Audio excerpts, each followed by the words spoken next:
在德鲁古国家公园内底自经绿色业者，最近发现讲有一只龟会爬入去因饭店的大厅。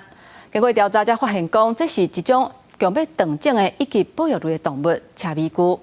因为赤尾龟并不是在地山区的动物，台管处就怀疑讲可能是有人饲的乌白掠起蛋。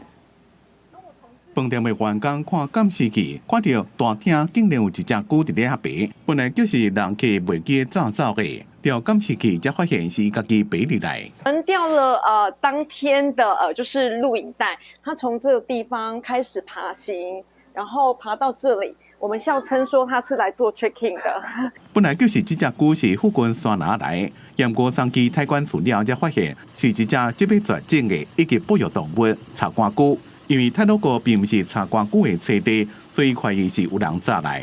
我们历年来从成立到现在，从来都没有关柴棺龟的记录，那我们很高度的怀疑，这应该是有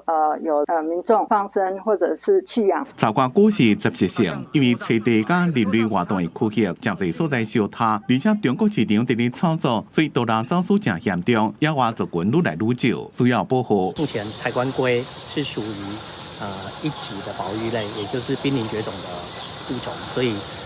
民众如果有看到，不要把它捡拾带回家养，那是会有处罚的疑虑的。林务局强调，已经将茶瓜龟暂登记案底，经过检查，并无整片登记，但身体状况较好了，会找适当的所在野放。